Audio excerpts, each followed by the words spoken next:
উদ্যোক্তা হবার স্বপ্ন নিয়ে ইউটিউব দেখে মুরগির খামার করে সফলতা পেয়েছেন ফরিদপুরের তিন বন্ধু শাহিন, বকুল ও মিরাজুল। ৩ লাখ টাকা দিয়ে শুরু করা মুরগির খামার থেকে এখন প্রতি মাসে আয় হচ্ছে ১ থেকে ১.৫ লাখ টাকা। তাদের খামারের উৎপাদিত মুরগির বাচ্চা ও মুরগি স্থানীয় চাহিদা মিটিয়ে যাচ্ছে দেশের বিভিন্ন স্থানে। তরুণদের এমন সাফল্য দেখে আগ্রহী হয়ে উঠছেন স্থানীয়রা। ফরিদপুর প্রতিনিধি কামরুজ্জামান সোহেলের পাঠানো তথ্যচিত্রে একটি ডেস্ক রিপোর্ট।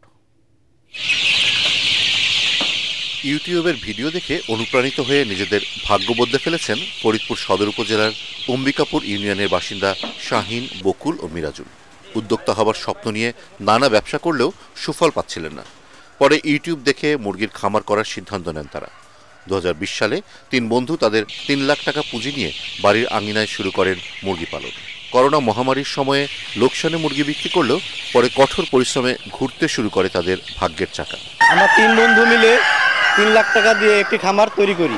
সেখান থেকে প্রতি মাসে ১ থেকে ১.৫ লাখ টাকা লাভ করি। এতে আমাদের উৎপাদন খরচটা অনেক কম হচ্ছে। পাশাপাশি আমাদের মুরগিগুলো প্রতিদিন অনেক ডিম দিচ্ছে। এই ডিমগুলো আমরা হাসারিতে পাঠাচ্ছি। দূর দূরান্ত থেকে ব্যাপারী এসে আমাদের কাছ থেকে নিয়ে যায়, এতে আমাদের লাভবান ভালো হয়। তিন তরুণের সাফল্যে অনুপ্রাণিত হয়ে স্থানীয়রাও আগ্রহী হয়ে উঠছেন মুরগির খামার গড়ে তুলতে। ৫ বছর যাবৎ বিরাট লসের মধ্যে ছিলাম, তাই আমি তো সব পরামর্শ ভালো বুঝি নাই। তখন এখন আমার বাচ্চা ওরা তিন বন্ধু মিলে করে, ওর সাথে করে দেখে একটু লাভবান হওয়া যায় কিনা। সরকার যদি আমাদের এই মুরগির খামারের উপর প্রশিক্ষণ দিত, ঋণ দিত, তাহলে আমরা এই খামার করে লাভবান হতে পারতাম। নতুন উদ্যোক্তাদের সহযোগিতার আশ্বাস দিয়েছে জেলা প্রাণী সম্পদ বিভাগ।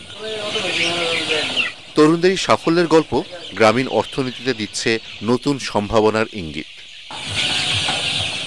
Bureau report, ATN Bangla.